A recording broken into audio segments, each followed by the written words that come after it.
What's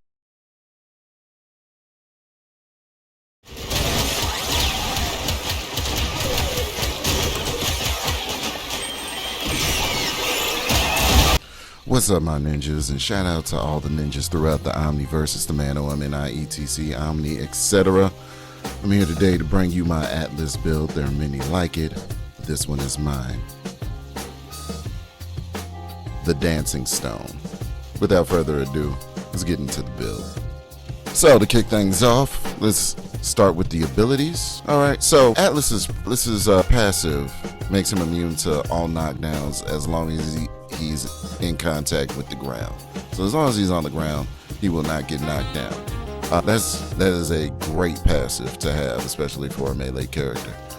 Landslide, he slides into people and punches them in the face in explosive fashion. That's pretty much it. It's a 3-hit combo. The multiplier of which stacks up twice. It does 2 and then 4 times damage based on the multiplier. And he can do it so long as he has energy. He can do it an unlimited amount of times so long as he has energy. And then it gets to a point with something else in the build where he doesn't need any energy to perform it. And we're gonna get into that a little bit later. I swapped out his 2 because as a melee character, his 2 is counterproductive, I believe. It puts up a wall to keep him from taking damage from range fire. So he gets to hide behind a wall, and then he gets to roll out, turn that into a boulder that he pushes onto the enemies, and it does damage to him. But it's not a very significant amount of damage, and I just don't find hiding, especially for my build. I want to be up in the fray. I don't think hiding behind the wall is productive. So I gave him Roar because I want him to berserk out and just be in the fray at all times in this build. So I helmet Roar, which is one of the most overused, and I can't say it's not effective, but it's one of the most overused helmets in the game. For his 3, he has Petrifies. Basically, if you understand Medusa and her gaze, he looks at enemies, turns them into stone, and they take 50% more damage as a result of it. It does a AoE cone, so the angle of that cone is about 120 degrees. So in a cone fashion, whatever he's looking at in that direction turns into stone. And that also activates another passive mechanic that is technically not listed as its own thing. It's the rubble mechanic. So when you break petrified enemies, drop stones that he can pick up, and picking those stones up adds armor unto himself. That armor increase, it's about 50 armor points per.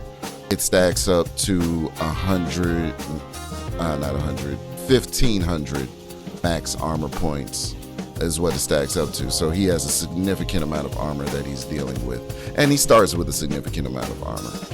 So he's going to be very tanky. He's very brawler-esque, and so that's how I built him. Rumblers, they're great for diffusion and confusion amongst the enemies. It's just basically having 2 pets up that are going to be attacking enemies, engaging the enemy, and drawing fire away from you if things get too hot.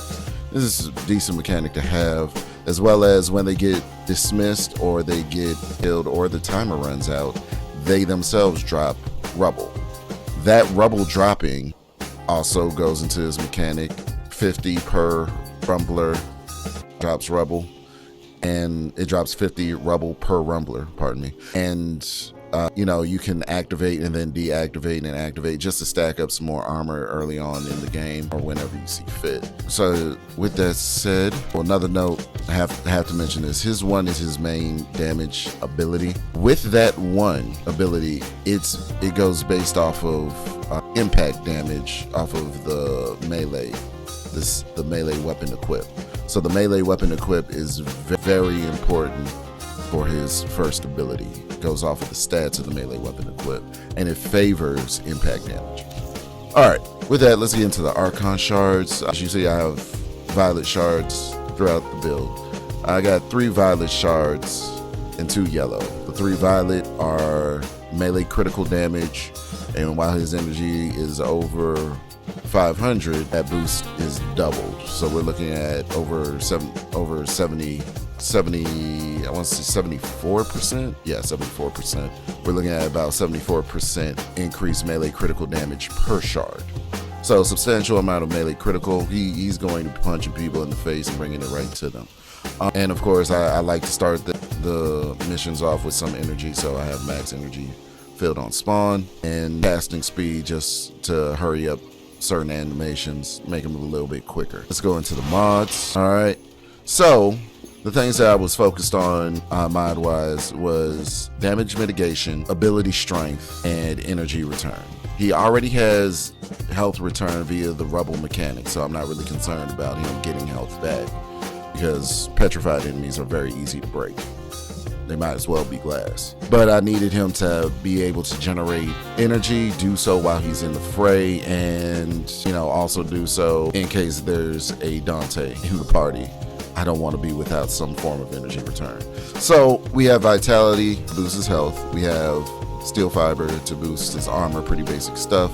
Got some sitting around 1,000 armor. As such, for all my brawlers, I like Arcane battery. So his energy is sitting well above the 500 threshold that we need in order for the purple Archon Shards to double their effect.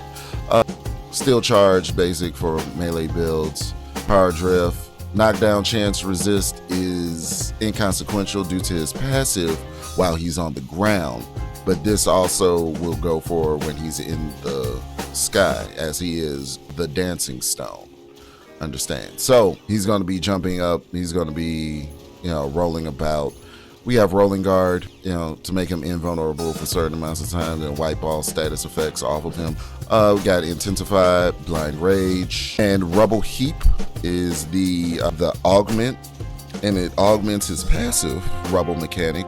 So when his rubble threshold is above 1400, just 100 away from the max, landslide costs 0 energy. It does double damage and it travels twice as fast. Okay, so faster, stronger hits for no cost, which means he just becomes a juggernaut of pure power, punching you in the face essentially. Hunter's adrenaline, like I said, I want energy return for when he's in the fray, but also I need energy nexus just in case there is a Dante in the squad and he always has to keep the entire party's overguard up. There's no way to dismiss the overguard should Dante be in the party. You can put whatever you want there, to be honest, but that's why I have energy nexus in the build. Of course, I do have a companion with synth reconstruct and whatnot, but I believe that's for health. I don't have equilibrium on this build. You could choose to put equilibrium on this build because there will be stuff like that dropping. Health energy will be dropping pretty regularly as long as you're breaking units, as long as you're destroying mobs. It will be dropping pretty regularly, but it's not like I have something that causes health and energy drops to drop more frequent. So energy nexus does the trick for me. All right, so primary weapon, usually I don't care about these, but I got the most broken, currently what I find to be the most broken weapon in the game, a Kuva Comb, with primary crux on it. It's a shotgun, it's an assault rifle shotgun, basically. It's an assault style shotgun, so it automatically shoots like an assault rifle, but with shotgun shells. With primary crux on it, it's great for status damage. I don't put that much status damage because I wanted some ability to crit, but I could put more status damage on here, but I was really focusing more on the multi-shot. And the multi-shot is absolutely insane. So, well, I was focused on status damage. The multi-shot on this is absolutely insane, especially when it ramps up. And the status damage, weak point hit, it's easy to get weak points with a shotgun, especially when you have multi-hit, because it will trigger weak point hits several times over. When that occurs, primary crux increases status gain and ammo efficiency, which is crazy because it already has a huge magazine pool, over 200 magazine. So you'll be letting off a lot of rounds without having to reload at all, or rarely having to reload. And, I got 2 mixed damages, radiation and viral procs, which means I'm good in the void, I'm good in Demos, in the lab in Demos. So you know, it's very broken. It does ridiculous amounts of damage. But we're not here for that. It doesn't actually add anything to the build, but it is a very strong weapon. Get you one. I don't leave home without the good book. My Overguard stripping book. Secondary fortifier, unique trait on the Grimoire, strips Eximus units of their Overguard, puts it on myself. So I get to control Overguard in that sense. It's just nice to strip to weaken Eximus units and other units like Nox, which was very obnoxious for a time in the game. Any unit that has Overguard doesn't get susceptible by CC, isn't susceptible to CC, so it's very good to strip that Overguard off of them so you can ragdoll them, which Atlas does ragdoll a lot of enemies very well. So here's the linchpin of the build, the Furax Wraith. Now, like I said earlier, impact is what scales best with Atlas's one, and Furax Wraith isn't the best base impact damage weapon out on the market. You can do the Arcane, you can do the Sancti Magistar. Both of those hammers have more impact damage, but I like the punching people in the face aspect of Atlas, so I just want to be a boxer basically with this build. And I like the unique trait that the Furax Wraith has, which is it starts with an initial combo count of 20.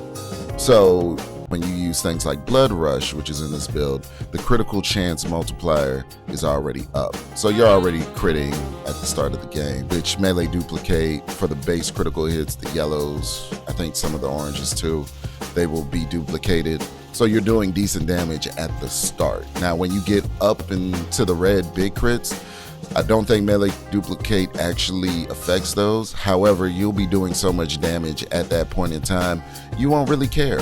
You will not, I promise you won't care. Once he gets into the red crit territory, his one-shots Acolytes. The Stalker Acolytes get one-shotted once he gets into that tier of damage. So, we built everything around crit, Blood Rush, Galvanized Steel, Organ Shatter, and Gladiator Might. Prime Pressure Point, that's pretty basic. Heavy Trauma. I have a Riven on this, of course, which is another reason why I want to use these boxing gloves. Furax Low, I hate Riven names. Furax Low Tidata, I don't know how to say it. It increases range, it increases melee damage. I don't really slide attack. I'm not a slide attack kind of guy when it comes to melee, so it was a no-brainer to keep it on here. Range is great because it allows me to do a lot more damage. And we discussed follow through in my last video. We discussed what follow through does. It's basically punch through for melee. So these gloves can actually cleave quite well at 4 meters range and nearly 100% follow through, which means there's only a 10% loss per each unit hit from the first one. So he's really a drunken barroom brawler is basically what this build is shaping up to be. And then Amalgam Furax body count increases the combo count duration, as well as has increased fire rate for secondary weapons, which is decent. Not really needed, but it's decent. It's nice to have. But what I really like about it is the melee kills blast and stagger enemies. So what happens with Atlas is his primary form of CC is petrified. But there'll be times where I just get into a mode where I'm not even trying to petrify anything because I already have so much armor. I'm just weaving in between mobs and I'm just sweeping entire rooms of mobs with punches, and all of the death from all these mobs on me and all of the CC and the knockups, the lifts, the knockbacks. It just turns you into a giant ball of, it's like you're playing Dynasty Warriors, not the new one. I'm talking old school. I haven't played Origins yet, but it's like you're playing Dynasty Warriors basically in Warframe. It's very enjoyable. So it's a very fun build and experience. You're doing tons of damage and you're knocking things up, you're knocking things back.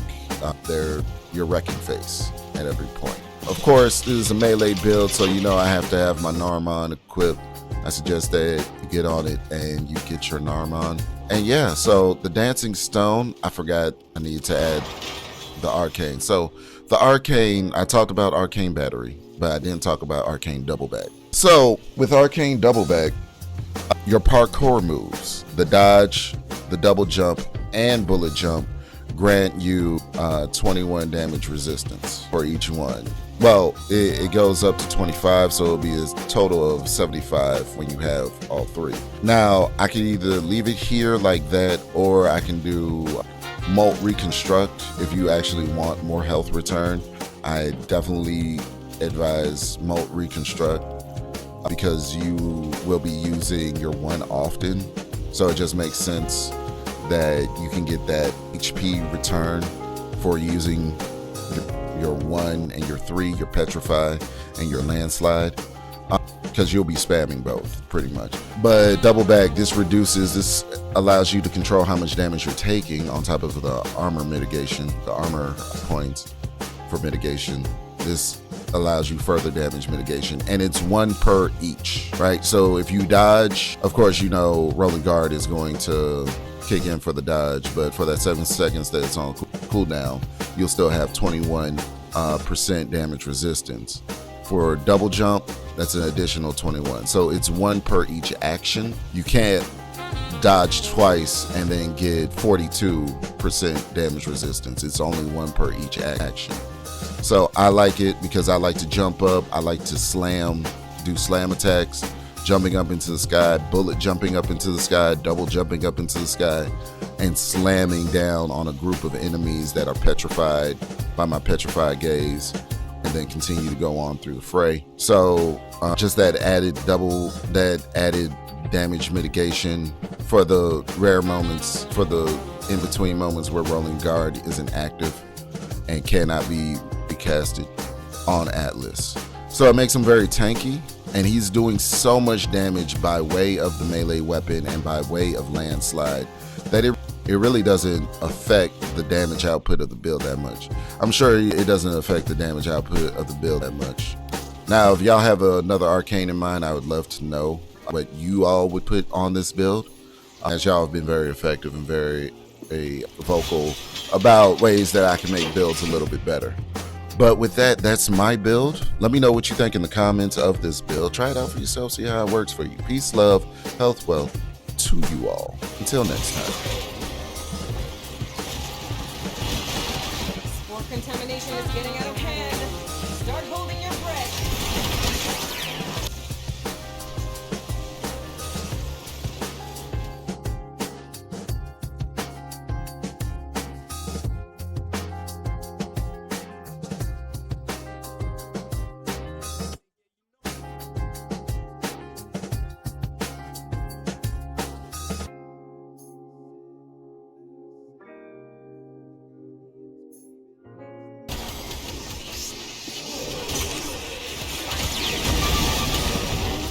It's the beat we choose. Let us in, we're the guardians, baby, let the stakes rise.